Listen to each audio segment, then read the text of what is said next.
Before you decide to skip this, let me say one thing. I am not here to motivate you.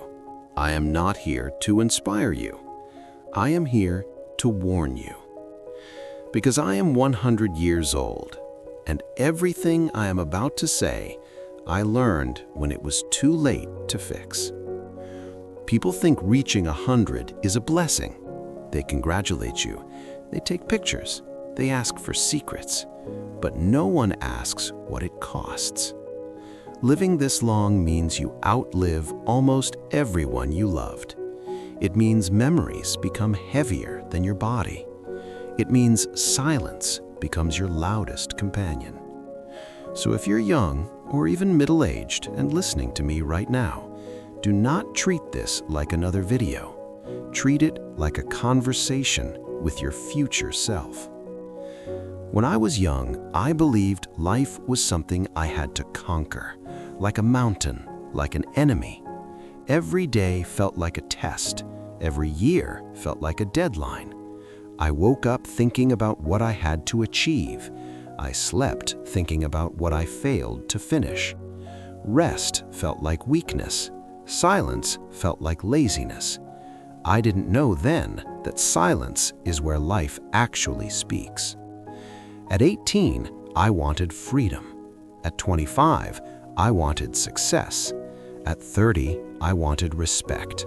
At 40, I wanted power. At 50, I wanted security. At 60, I wanted health. At 70, I wanted time. At 80, I wanted forgiveness. At 90, I wanted company. At 100, I want peace. That should tell you something. I built my life the way society told me to. Work harder, earn more, buy bigger, move faster.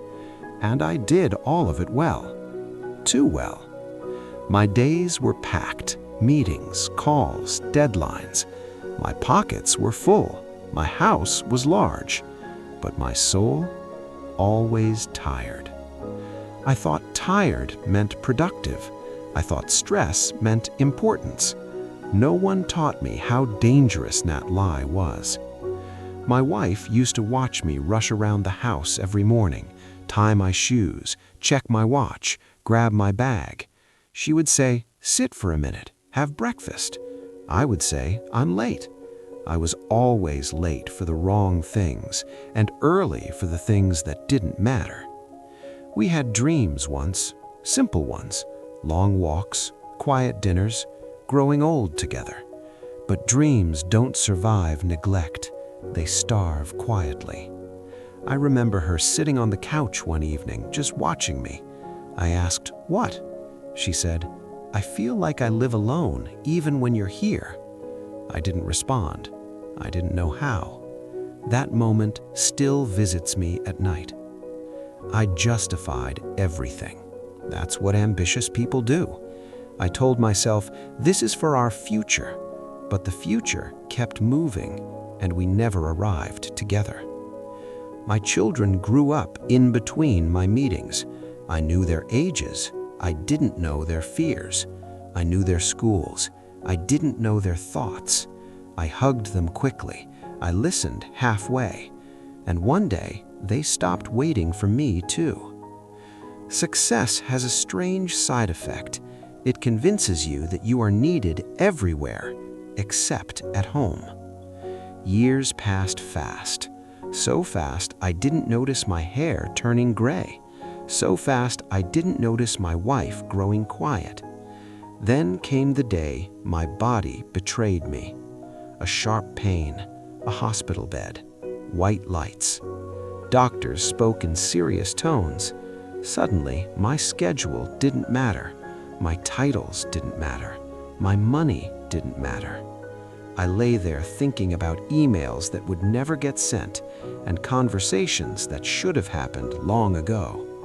Fear has a way of showing you the truth, but fear fades, and when it fades, habits return.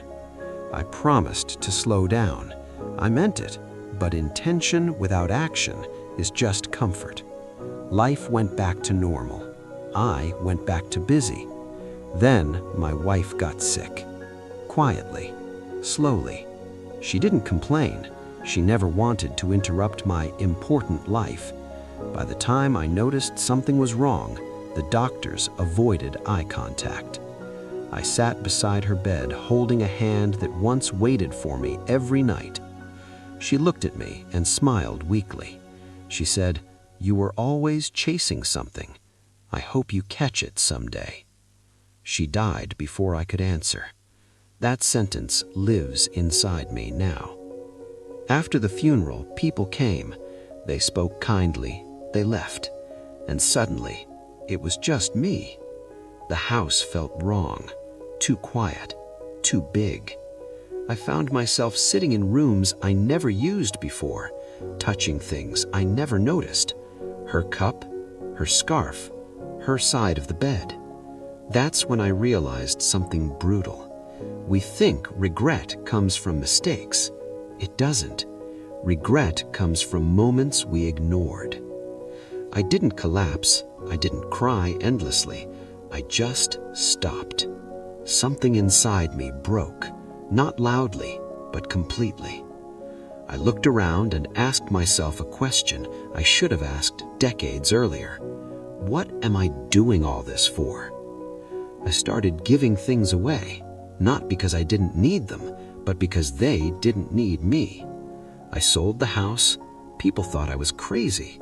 I moved into a small place, 1 bedroom, 1 table, 1 chair by the window. That chair changed my life. I started waking up early, no alarms, just light. I drank my tea slowly. I watched birds do nothing important. And for the first time, I didn't feel guilty. Guilt is something busy people carry. Peace belongs to those who stop. I began walking every morning, not to reach somewhere, but to feel my feet touch the ground. I noticed things I ignored decades, smells, sounds, my own breathing, and something strange happened. My thoughts slowed down. I realized how loud my mind had been my entire life. Worries about money I already had, opinions from people who forgot me, goals that kept moving. I started letting go. I stopped explaining myself. I stopped proving my worth. I stopped competing. I forgave people who hurt me, not because they apologized, but because I was tired of carrying them. At 100, I understand a truth that no book explains properly. A simple life is not small. It is spacious. It gives you room to breathe, room to feel, room to remember who you are. I don't own much now, but I own my mornings, my silence, my peace. I sit by my window every evening. I watch people rush by. They look exactly like I did, busy, distracted, certain that life will wait. I want to shout sometimes, but wisdom whispers, it doesn't shout. So I sit, and I talk to you instead. If you're watching this while eating, slow down. If you're watching this while multitasking, stop. Life is not happening later, it's happening now. Call the person you're thinking about. Sit with your parents. Listen without checking the time. Don't trade your life for applause. Applause fades. Silence stays. One day, you will be old. Maybe not 100, but old enough to look back. And I promise you this, you will not miss money. You will not miss titles. You will miss moments you postponed. I am 100 years old. I gave up everything to live a simple life. And here is the final truth. I didn't lose anything by simplifying. I finally found myself.